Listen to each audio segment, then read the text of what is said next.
Testing. Hello, this is Jordan Anderson for B483. This is my week 11 reflection on the things that I learned and how I can apply them into my daily lives. So the first thing that we've learned was rent juice. I thought that was a really fascinating case study.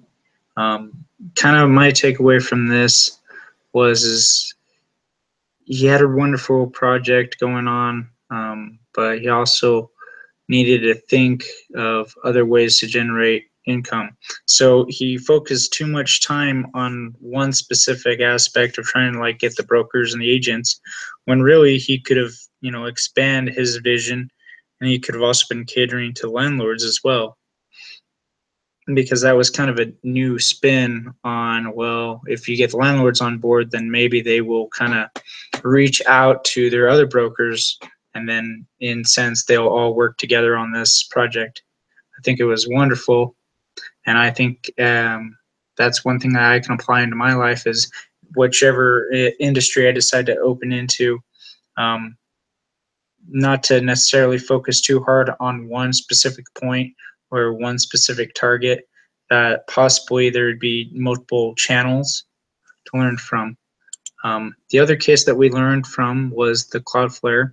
I'm very fascinated with tech companies.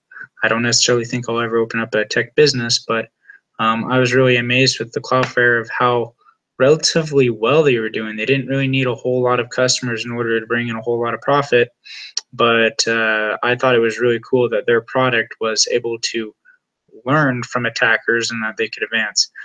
What I really learned, my takeaway home for this was the human resource division. This company, yes, it had a great product, but they were flying by the seat of their pants.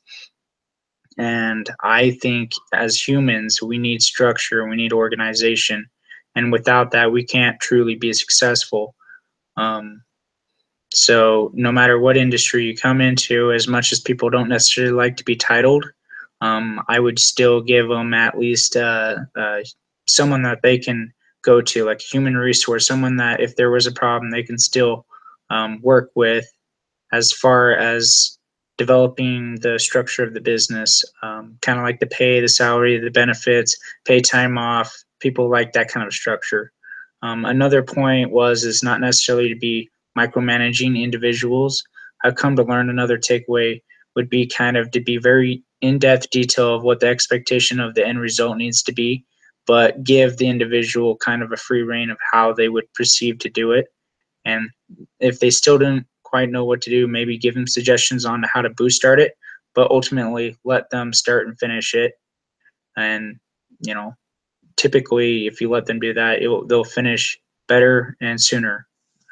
I'm excited to learn this great information on how I can apply this into my everyday routine. I mean, great ideas always come up, but it can easily show that without structure or without people that they can reference to or kind of seek out the missing questions, then the good, talented individuals will be willing to give up almost everything. I mean, everything, just because of how bad the structure was set up.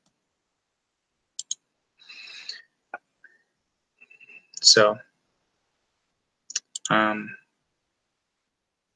thanks, and have a good time, and we'll see you next week.